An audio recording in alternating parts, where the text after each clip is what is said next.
Alrighty. I've got a question for you. Who wins in a fight? The entire city of Gotham, built entirely off of crime syndicates, back alley deals, even the entire police department is completely ransacked.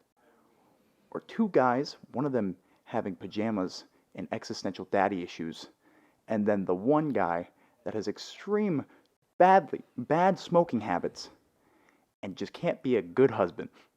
Totally the city. Every time. Nothing can stop the fucking city.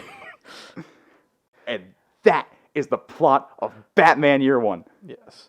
Batman Year One was written by Frank Miller back in 1987. Ooh.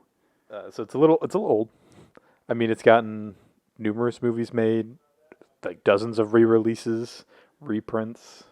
Well, and then also it is a collection of technically stuff. The ones that we're talking about is issues 404, 407. Yeah.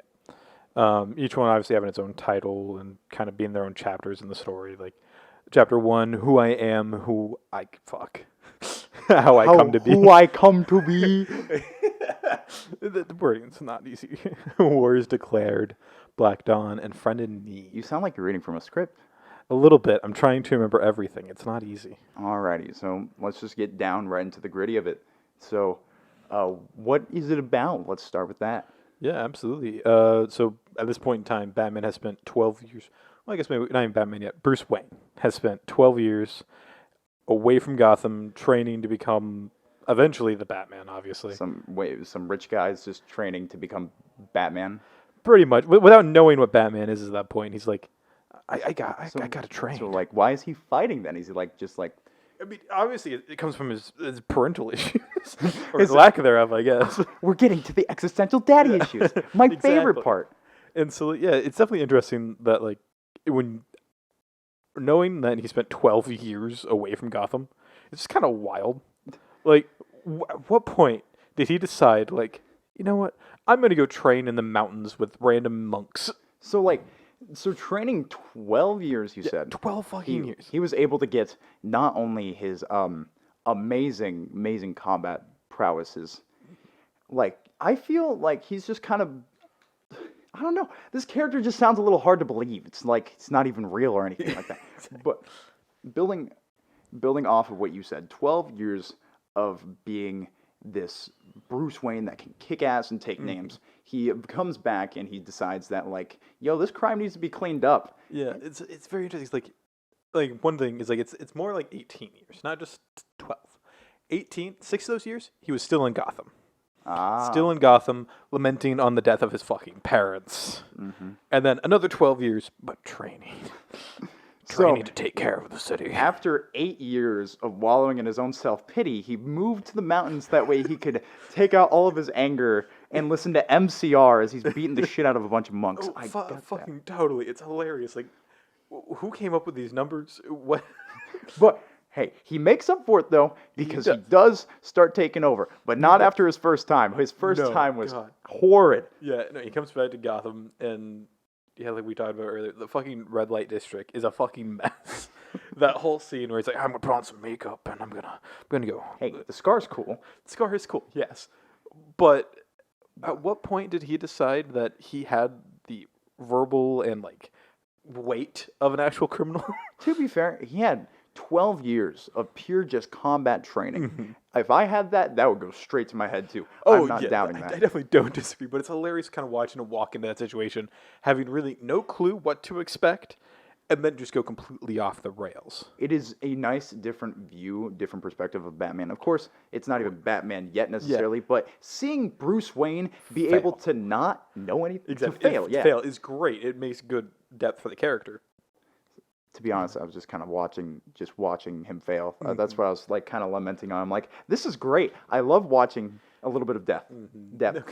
Not depth. Especially in the red light district. He gets stabbed in the leg, and then the police come in, and they just fucking shoot him. Like, no questions asked, just like, boom, just, and then they're like, all right, let's put him in the back of the cop car. We gotta ditch his body somewhere. Speaking of police showing up in GCPD, Batman Year One is not just about Batman. Oh, not even close. Yeah, and fuck, man, Yeah, fucking the Gordons. Oh, I love your segue to that. Yeah, The fucking fuck man. Gordons? Yeah, Hey, the Gordons. I never said I was good at speaking, but hey. That's why I'm here. All right, so we got a couple Gordons. It's mainly off the perspective of Jim Gordon, which is a cop that is moving, and you remember this. Why is he moving? So pretty much while in Chicago, he took down some more corrupt cops, specifically in Chicago, and then his boss at the time was like, "Hey, get out of here before shit gets bad for you." So they sent him to Gotham? So yeah, they sent him away. I don't know if they sent him to Gotham specifically, but they sent him away. They're like, "Hey, before things get bad and you get killed, leave." Hey, so good job. You cleaned up our town. So go clean up this fucking mess. No, like get out, yeah, like yeah. Stop trying to fight corruption because it's gonna get you killed. Go somewhere else. Oh look, there's corruption there. Fight it. Act like you're not sending this man on like a death road. Oh no, exactly. Okay, so he arrives and his daughter's here. She took a different way. Whatever. We're not gonna get His too- wife. His wife. You said daughter. It was his wife. I thought it was his daughter. No, it's his wife. Ah. Barbara's his wife. You can tell why like I said, I'm good with words, not with the information. Yeah, no, because Gordon comes on the train after Barbara had already moved to Gotham. It was a train at the very beginning. He's on a train. Jesus, I might need to read it again. I got a feeling I'm going to say that a lot in the series. Yeah, here, let me just. I have the book right here in my Book hands. ASMR. Yeah, sorry, I'm trying not to flip too loudly. But anyways, Yeah, yeah, it's a train. is a train. So yeah, the story takes place from both of their perspectives, and let me just say, I arguably favored Jim's a lot more. Jim's story going through that was a lot more enveloping, I would argue, because Oh yeah, I definitely agree. Like Jim's is more realistic and not righteous power. Like, don't be wrong, I love Batman and I love the story with him, but it definitely that vibe you get straight away is righteous power. I have a mission.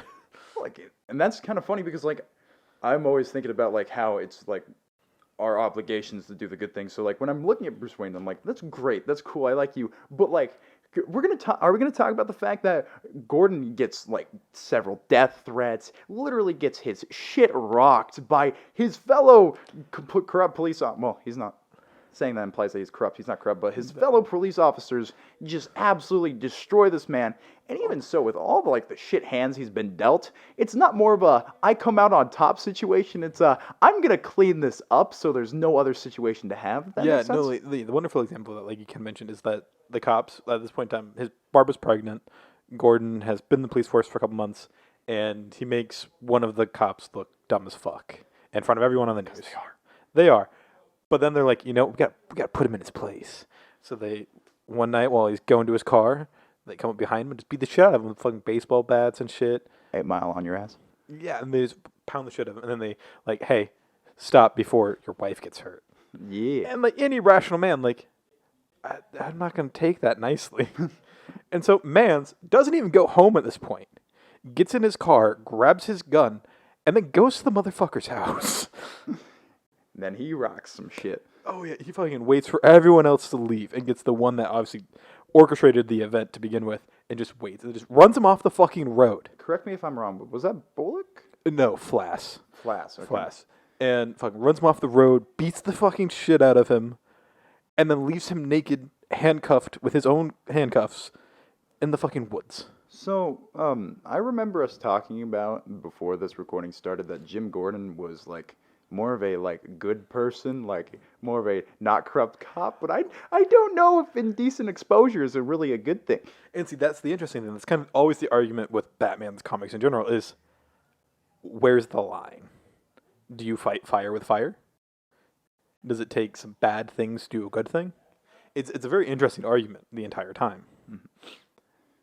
An argument that is never figured out. No, never, because there is no correct answer. And much like most people say, you fight fire, you're just going to make a bigger fire. Well, yeah, 100%. But it depends on what you're trying to burn. I make Exactly. the argument of, like, for example, like you just said, about how he was chained up and handcuffed to the pole and naked. Well, that man learned his lesson, didn't he? And never fucking try to attack him again.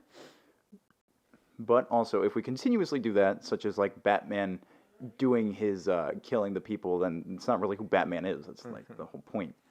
No, it's obviously there's a fine line between right and wrong and too far. That's like a very, like I said, even beyond Batman Year One, it's always echoing throughout Batman comics. And how far is Bruce willing to go in his righteous, mission? It's pretty interesting when you think about how far he is actually willing to go into this because, like we talked about earlier, he was just acting like Bruce Wayne, put a scar on his face, tried to give himself like some sort of quote unquote fake identity. Didn't really give him, he didn't have the utensils he had later. But after getting his shit rocked by a potential child that stabbed him in the leg because children are great. And Catwoman and a few other random people on the street. That's why I don't want to have kids. He goes back home and he kind of sits there, sitting in his own blood and kind of failures, and he's thinking a lot. Yeah, and some great monologues and the whole like, I don't know what I'm supposed to do anymore. You kind of like that moment of he's failed, he's about to give up, and he's like, if I don't get a vision now of what I need to do, I'm just going to die here, because he has the bell to bring Alfred, and he's like, I could ring it. It's a great gift from my dad. I could ring it, and Alfred can come in and save me. But I'm not going to until I get the sign. And then he starts having like some sort of weird episode because he sees his dad. Yeah, he sees his dad, and then the bat flies through the fucking window, and he's like, I know what I must become. I'm going to be honest with you. If I got my shit rocked after trying to be a self-righteous honestly kind of dick, like trying to destroy all that stuff and yada yada, and the bat flew through my window, I wouldn't be thinking, I need to be Batman. Yeah, I would be thinking, holy shit, my luck just can't get any worse. Yeah, it's a wild ride, this comic, and it's like one of the things, like, this comic alone is held as one of the best and one of the definitive Batman stories.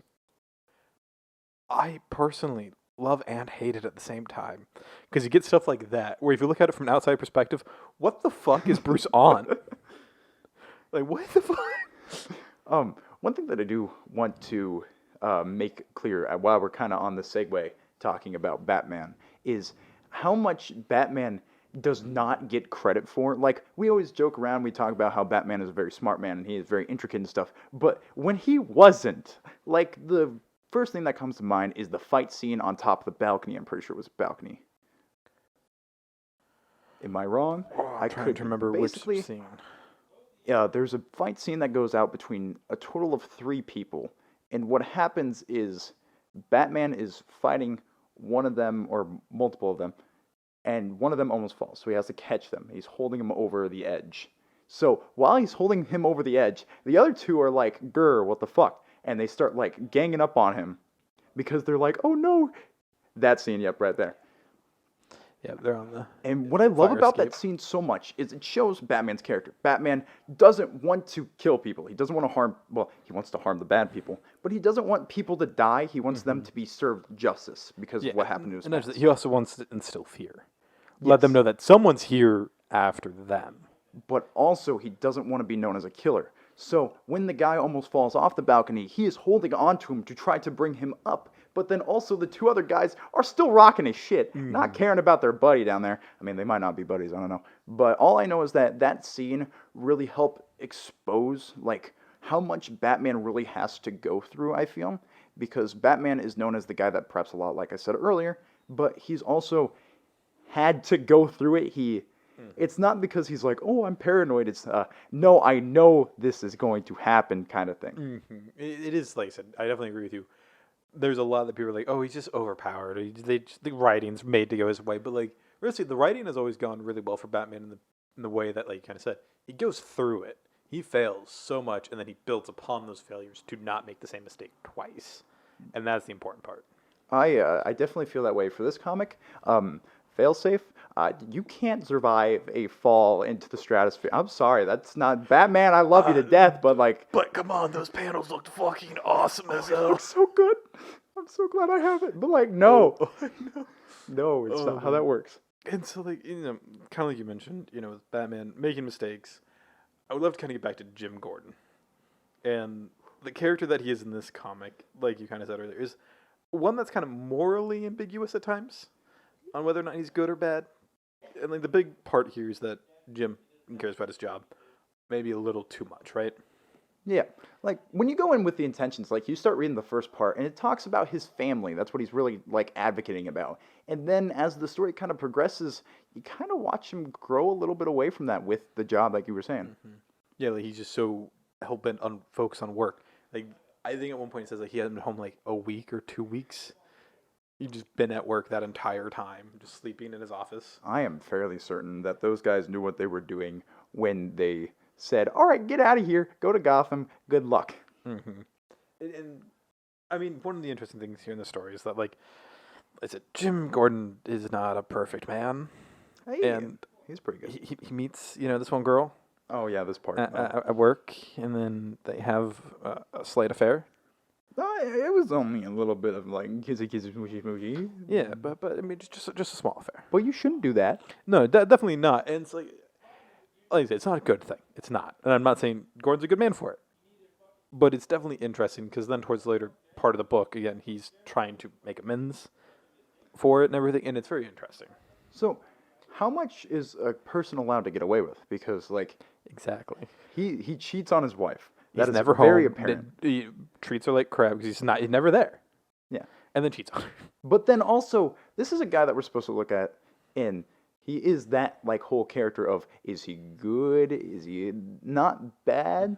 He fights alongside the law, definitely. He tries doing that, and then but also he teams up with this guy in pajamas, and I'm gonna keep saying that until the day I die. That guy is just in pajamas. Especially the older comics, they definitely are just pajamas, just a leather-studded pajamas. But so he chooses to fight for the law and tries to get rid of corruption, but also is not afraid to leave people naked out posted. Yeah, He- no, exactly. He tries to be a good husband and like be there for his whole family. That was like the main conversation point, the main focal point of the first part of the book, and then cheats on his wife. And it's just a constant back and forth with him. And how much is it a game of pros and cons? He's going in with the best intentions, but still coming out with some very, very bad consequences. Oh no, for sure, and like it's definitely makes him a flawed character, and like the later part of the book is him seeking that redemption later, and it's interesting, like is he deserving of that redemption? Maybe. I mean, it's up to the other person at the end of the day, not my choice. But it's interesting to see a character so flawed. Like when it comes down to it, if I ever was put in a situation where I was cheated on, like they'd be gone. So like hearing how Gordon tries to really make amends and try to do things and advocate for it, it just doesn't necessarily resonate with me. But also, I like the fact that it doesn't resonate with me because it just shows how much of a unique character he is. A character that's like, I'm doing wrong, I'm messing up, all in the pursuit of good. Oh no, totally. Like, I 100% agree with you. It would not be something I would do, and I would like 100% never forgive myself. Like, no, I'm good. I'm not taking you back. Or I if I do that, I'm gone. I'm gonna go live in a bush. That's why the single life is better, guys. I don't have to worry about it. But I do want to dabble on one thing. Kind of while I was going through this, I wanted to look into the Gordon family tree. All right. And so, because like one thing that I've always known as fact, in my opinion, was always that Barbara Gordon was Jim Gordon's daughter. Yes, that's apparent. Yeah. And so I was like, all right, well, let's go and look into it. And so I have the whole family tree here. I'm just going to kind of go through it. So there are two really big resets, reboots in the DC universe. That is Crisis on Infinite Earths and New 52. I mean, you could say that, oh, well, what about the most recent Rebirth? Well, that one wasn't really a complete reset. It was just we're going to take everything from New 52, but we're just going to kind of twist it a little bit. So that stuff still exists, but we're changing to our liking at that point. So it's not as big. The topic of reboots and everything like that can be a whole episode in itself. Oh, so no, we'll just gloss exactly. over that. But like, yeah, so pre-Crisis and on Infinite Earths, there's Jim Gordon and his daughter Barbara Gordon. That is it.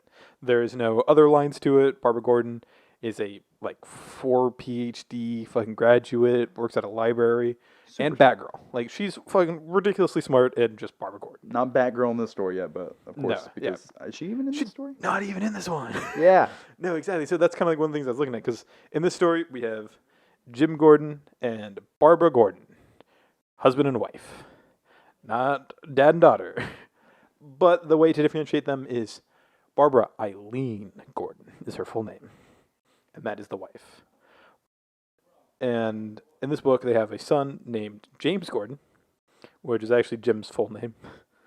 And so it's hilarious because one thing you'll notice, they really aren't. They're just reusing names. They're not original. They're not too good at naming their kids. No, yeah, it's just Jim. You know, I love this because you are paid to sit down and write and develop these such intricate stories with amazing characters and amazing depth. And then you get things like Jim, Gordon. Yeah, so post-crisis, like I said, we had Jim Gordon, Barbara Eileen, and then they have the son, James Gordon. And then later they adopt Jim Gordon's niece, Barbara Gordon. She has her own parents. We never even see her parents on screen. Wait, I'm but sorry. they die in a car crash. That sucks. But anyways, my question is more important than dying in a car crash. No, absolutely. You're telling me that Barbara Gordon is named Barbara Gordon as the niece of Barbara Gordon? Absolutely. My God. And so it is so wild. The fact that it's organized that way. Barbara, Jim. That means that he has probably said his niece's name during the time they were doing dirty deeds. Bro. I'm putting that thought in your heads. That is stuck with me. That resonated with me. That was the only piece of information that I understood. I'm looking at the document. I have no idea what's going on in here. All I know is that will forever traumatize me. Oh, absolutely. So after adopting Barbara Eileen ends up leaving Jim Gordon because of him cheating with Sarah. Makes sense. And then takes little James, leaving Gordon and Barbara alone. Eventually, Gordon actually marries Sarah, the person he cheated on his wife with. At least he's taking a minute. And then it gets a little more wild here. James Gordon eventually comes back to Gotham, but as a serial killer. Makes sense. And I guess you kind of find out that that's actually the original reason why Barbara Eileen left, was because James was showing serial killer energy. Okay. And said that she took her son to New York to save him. And then we never see Barbara Eileen again. She's just out of the picture at this point. Son comes back, ends up getting put into Gotham. We did it. Or not into Gotham, but into Arkham. That's what the word I meant. Yeah. And Ain't Arkham in Gotham? Or, well, it's in... I mean, it is in Gotham, but I just meant that he gets put in remote Arkham. to Arkham. Yes. And then it gets even better because Sarah eventually dies at the hands of the Joker during the comic event No Man's Land. Let's go. So then, once again, we're left with just Barbara and Gordon. Hey, you gotta make the family tree somehow. And then, even if it's got a couple branches. yeah, it's a lot of branches there, my guy. And then I swear. they'll sound the same. But then post 52, Barbara is Gordon's biological daughter. Barbara Eileen leaves because James Gordon, their son, threatens to kill Barbara Gordon if they didn't. Okay, so hang on. I know, kind of wild here. Let right? me get this picture Yes. painted. So mom and dad. Yes. And then son And yells daughter. at mom. He's gonna kill his sister. Yes. If mom doesn't leave. Exactly. That is. I see absolutely nothing wrong with that. And then wife leaves. Other than the fact that your husband is a cop. Your husband. And then eventually the son's put back into fucking Arkham. we did it. And then guess what? That is the current continuity to date. We love that. I am so grateful that there's a thing called reboots. Oh yeah. No, like, it's fucking the names is what gets me the most when I was looking at the family tree. It's just James Gordon, Barbara Gordon, So you're telling me James Gordon. James yelled at Barbara to make Barbara leave. So Barbara left. Sorry. What part of your watch heard, okay. I see- think when I was holding my hand up, like kind of pointing at you, I pushed the Siri button, and so it was trying to listen. maybe she understands this family tree more than I do. It looks Probably. like that whole situation just looks like he's a cop. Oh yeah, no, like why would she not tell her husband? Why would she just let her suicidal, or not suicidal, but serial killer son just have at it? All right. We're a little off topic from the comic book, so Sorry. to bounce back to that, since I have no good transitions for this one, we see Catwoman. We see Catwoman a little bit. She does make a feature in the story.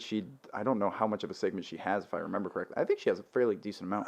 She has a little bit towards the beginning, and I think a little bit more towards the end. See, and the reason why I think we both not only haven't talked about her, but we don't have notes on this document, is that it was arguably pretty, like, monotone. It was like my favorite part is she's not really Catwoman in this one. She's just Selena Kyle. And during the red light district scene, I just want to read it for verbatim here. I'm just pulling it up real quick. While you're pulling it up, I do want to talk about how when you make an introduction for characters that already exist, you feel obligated to have a certain amount of characters already there. And I feel that was kind of her case with Selena. Totally. I mean, it is later expanded on. There's a comic that actually tells her story during year one more, but it's not a part of these 4 issues. It's its own separate thing. That's why I feel as though it probably shouldn't have needed to be in here. I understand where like people are coming from, where it's like, well, she becomes such a prominent figure in Batman's life. She needs to be around when things happen, right? Yeah, I don't think that was necessary. So, during the red light district scene, Bruce is fighting people. Selena's kind of watching from a window, and she's very much a sex worker.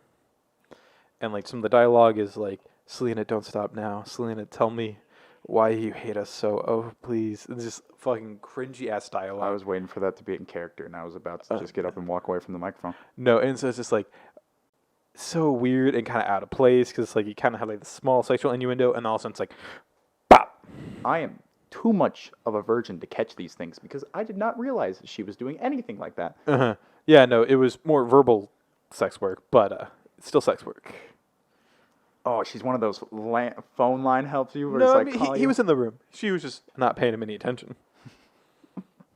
Oh, that's gross. And My so, little virgin kind of, ears. yeah. Kind of like you said, very hard to do segues because we're kind of getting useless. But, like, one of the interesting parts of the story is that Gordon originally wants to take Batman off the playing field. They're trying everything. How do you go from sex working to Gordon? I told you I did not have a good segue. Okay. I stated for the record, I do not have a good segue. I am segueing. All right, so Gordon gets off the phone with Selena Kyle. All right.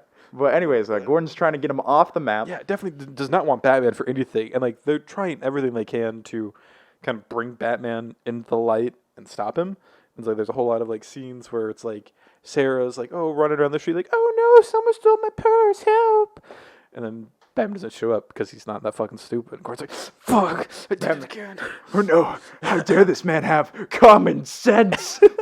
And then just, it's a lot of fun scenes of just that. And then fucking, eventually there's some other stuff that happens and Batman is there to actually save them and save other people. And the cops are like, fuck this guy. This was, I consumed an unholy amount of Batman comics in the making of this video. This is the one where the building falls apart and he has to hide somewhere, correct? Yes, and he's like hiding in the basement while the cops are like also surrounding him and still trying to kill his ass. Yes. Well, he's then also trying to save everyone. So just that constant juggling of, because like you look at, like we'll say Spider-Man, like this is why it comes down to year one, and this is why I really enjoyed this story, is that Spider-Man, for example, some cases he's known as a guy that's not supposed to be a good person. But even then, the cops are like, we can work with you. We know you're not going to do anything bad and stuff like that. And then, or Batman in the later date, to be fair, Batman never really works with any cops aside from Gordon himself. So just comparing it to what a reputation holds is what he's trying to do. And since he doesn't have that reputation, I find it great of like it's like a fucking scene from Scooby-Doo when they're running through the hallways because they just seem to be one step ahead of each other, and it's great. Being able to see that Batman doesn't have his reputation, doesn't have that to rely on, and it's just him. And no, like one of the wild things, kind of like you mentioned, like the building falling down. Do you happen to remember how he gets out of that situation? Wasn't there I remember it being bullshit, I think. Oh, 100% bullshit, right? Because he's sitting there, he's beating the shit out of the cops, trying to get away, and then a swarm of bats. Oh, yes! A fucking giant swarm of bats comes in story. And, like, scares everyone away, and he just runs away. How much... I just imagine like a passerby trying to walk to do something, and then they just watch some guy covered in like blood and pajamas running from like a site from like the GCPD.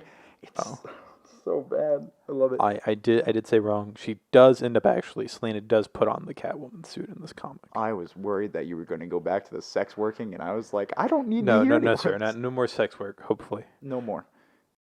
That's great. But God, it's just like the fucking bats reminds me of one of the best Spider-Man comic panels ever, but also like one of the stupidest ones is some guy's trying to rob a bank. He's holding the teller at like gunpoint. Spider-Man's like, "Don't make me do it. Don't make me call the spiders." I know what you're talking about. Yeah, but It's just fucking hilarious. I wonder if they were trying to set that up for something else. Maybe, like, the thing is that this comic book, since it's a little bit older one, it relies heavily on like a lot of coincidences, Jesus, rather than actually trying to put things into fruition. Mm-hmm. Like the coincidence of seeing a bat makes him become Batman, and then the coincidence of other things happening makes To be him see fair, other he had an things. ultrasonic device to call the bats to his exact location. How did they get down there? Well, I don't know. How?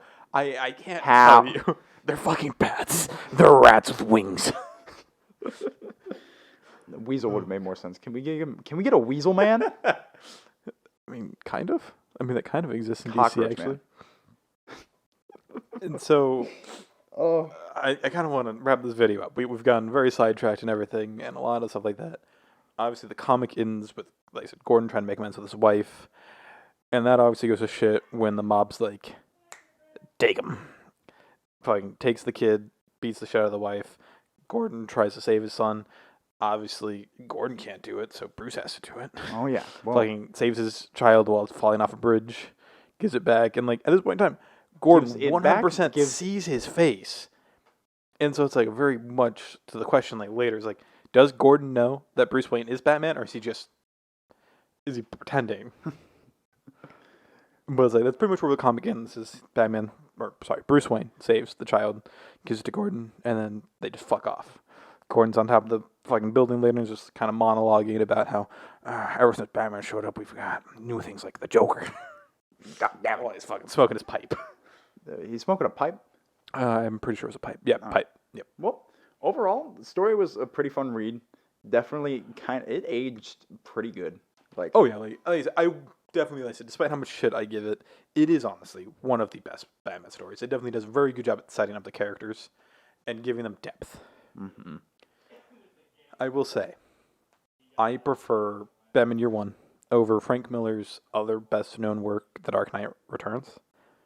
I personally hate the art style in Dark Knight Returns, and there's nothing that I know. Like Frank Miller, he's the writer, he's not the artist, but I don't know what it is about it. I can't. I hate it. Is this a bad time to mention? I don't think I've read that one yet. No, it's okay. It's okay. I'm staying it for the record now. If we ever do a video on that, or if we ever talk about it, It's just gonna be. I- The art style. Look, the art style. God, I have to show you now. Hey, the man talks about how we're getting sidetracked and then starts pulling up the art It's fine. style. It's fine. We It's can fine. pad the video. All right, I'm moving over there. Oh man, I forgot the end. All right. These What panels. do you mean? I love that. Oh my! What is that chin? Oh yeah, no, exactly. Stan from American Dad? Oh yeah, and like look at the Superman 2. Just not my favorite art style. Oh. And I know the whole comics like it. And it's also where we get that Robin. Oh, we get the Robin from the Lego movie. The Lego Bat. That's the only one I know him from. Well, not actually the same Robin either, but it's pretty funny. He looks the same. I hope it's not the same It's not. Batman. But like I said, it's just that's personal preference. I don't care for that story. I would never cared for evil Superman. Well, that's a different comic. That not just a different comic, just a different preference thing. Different- Some people like the idea of bad Superman. We can talk about that at a different date. So Overall, the story was pretty good. I enjoyed it. I feel that it was definitely worth the read. And oh, definitely. Like especially if you're getting into like newer age Batman comics, it's definitely a decent one to start on, just because it gives you a good robust kind of depth to all the characters, and it's quick.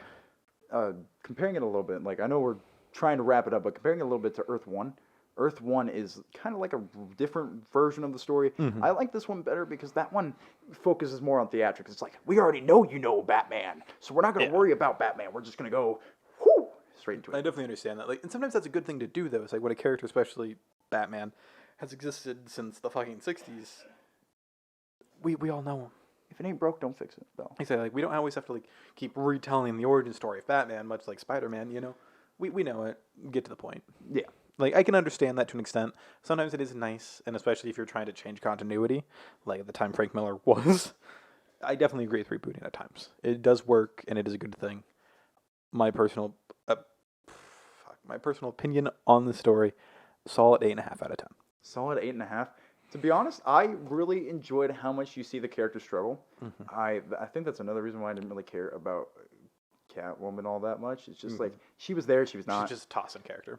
Objectively, I would honestly give it like, because of that alone, probably like if it was just that 6 out of 10. But I really enjoyed the storytelling of everything and how these characters really coincide with each other. The plot conveniences were kind of Yeah. But overall, final answer, I'd probably give it a 9 out of 10. I really enjoyed At it. least, the only my personal reason for giving it anything below a 9 is the variations on the art style. And I know it's no one's fault. I know the original artist is like, hey, don't reprint my shit on different paper. Leave it on the original comic book paper because it looks best on, because that's what he designed it for. It don't look right as a digital render. It doesn't. I don't know if you ever looked at it as a digital render versus comic book pages. I have, and it looks It's muddled. All the line work is gone. And so like, I understand his point. And so it is hard. Like, I understand. It is what it is. Artwork is still outdated. the inner artist in you is like, rah.